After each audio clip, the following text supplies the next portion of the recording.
Hello and welcome to video 19 of the Fearless Motivation by Mental Stamina video series. So it is Sunday, March 29th.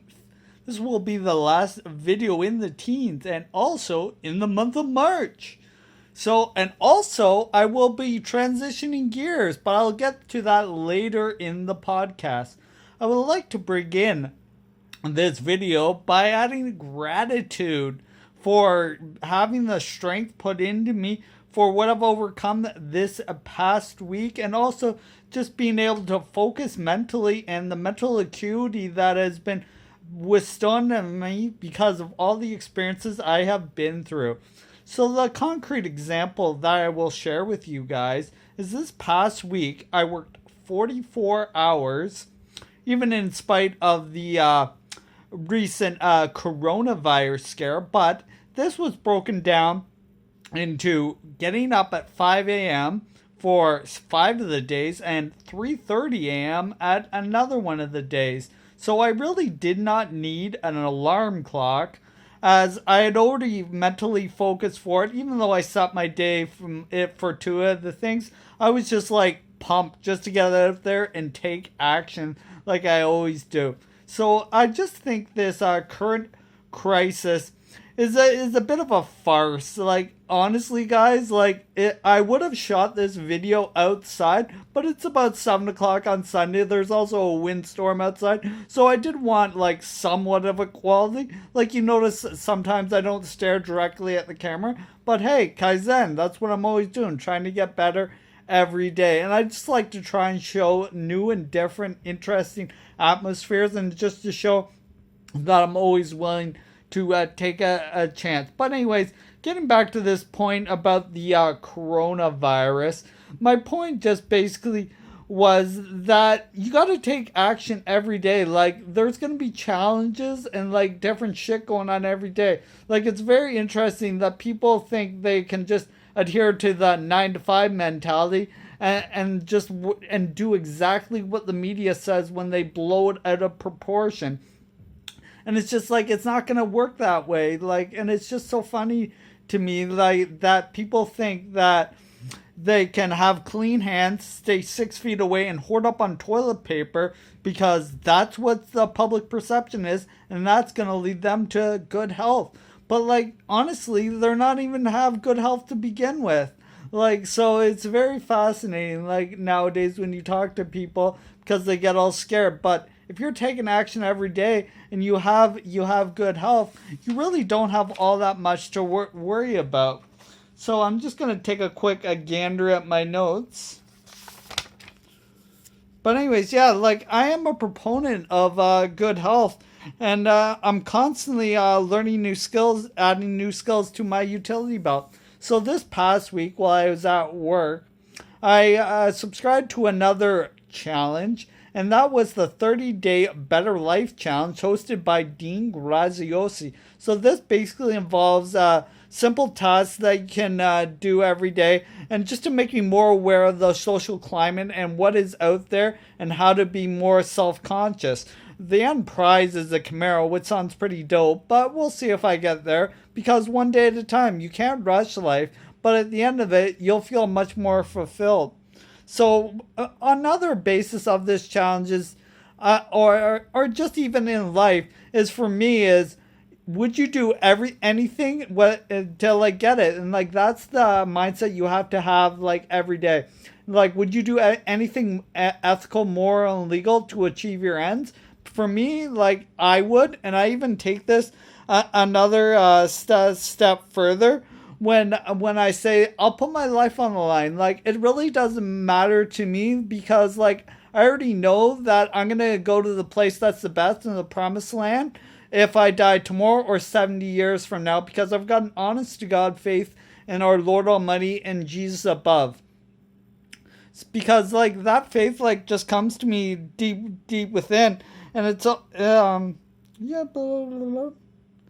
Yeah, so I just want to like say, like, there's a lot of misconceptions about God and what He can do for you, but I've already like seen it. Like, just waking up without an alarm clock, like, that's just minor to me, because like, there are so many worse challenges in the world. But anyways, the way challenges work is people often want to be like just to have delivered and take the easy way up. But what God will often do is take you directly through the fire or the challenge to make you fireproof.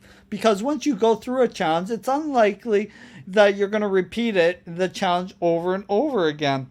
So basically what I do is just like, what doesn't kill me can only make me stronger. And that's basically the mentality I've had for like the last, like, ever since surviving that brain tumor.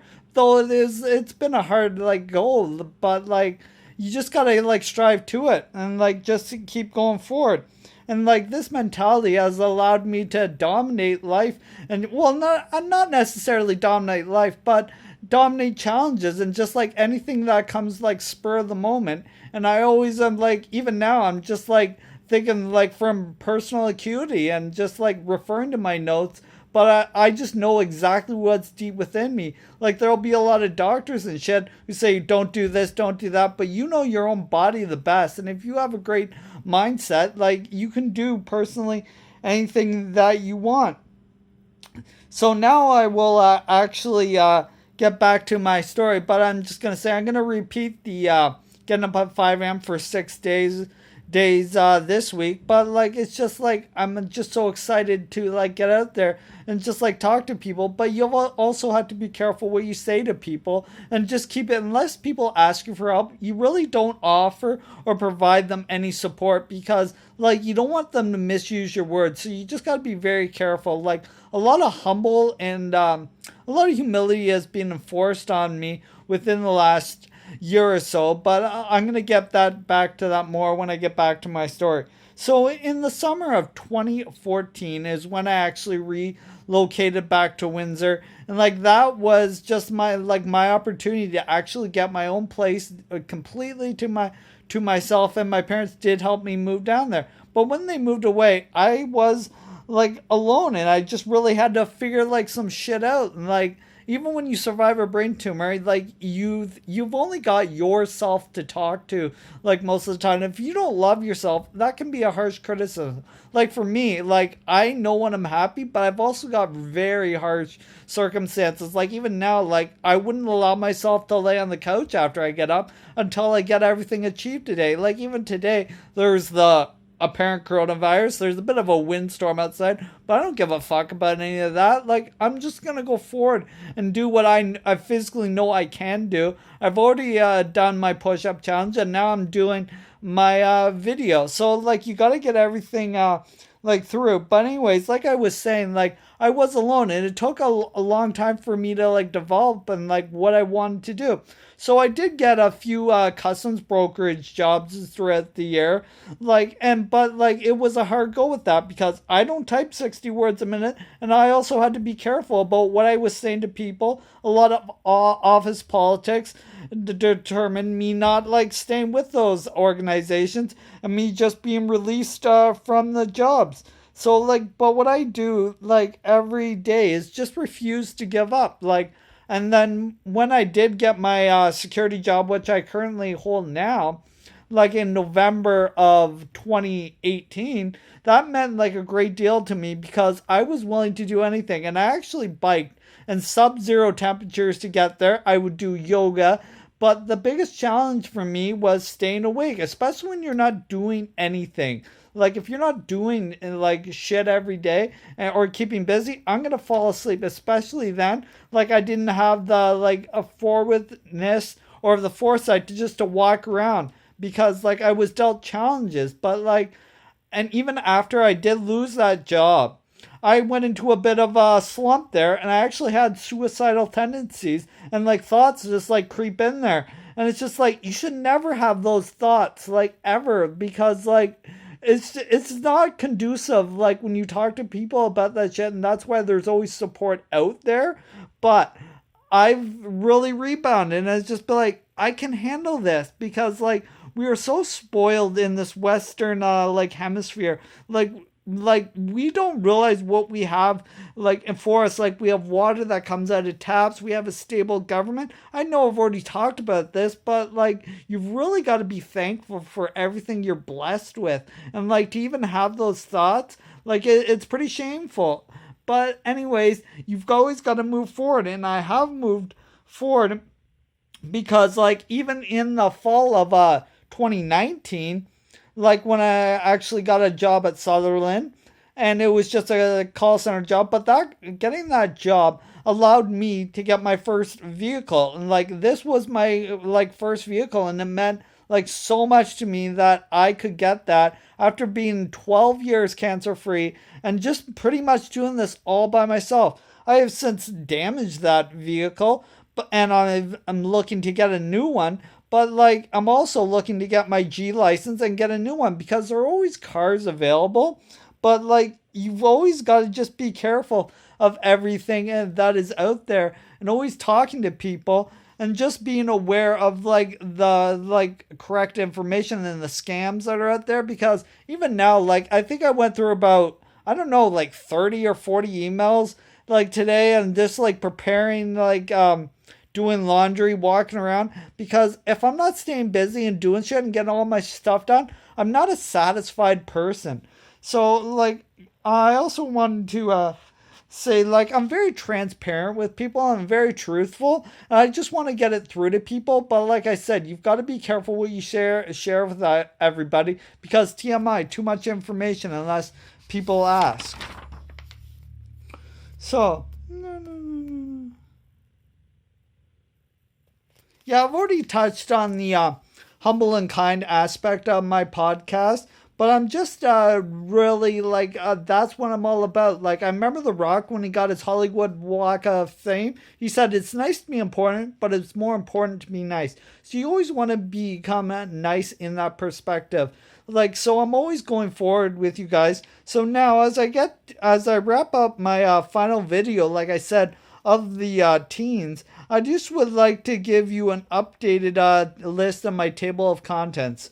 So video 20 to 19 will be me going to Europe, and this is just going to be like 10 videos of my European backpack, which happened in the summer of 2008, and this was just like an awesome idea. So that first video will be coming out on Wednesday, and then videos 30 through 39 will be all about the TKA fraternity, the one that I currently belong to, and I'm a life loyal teak.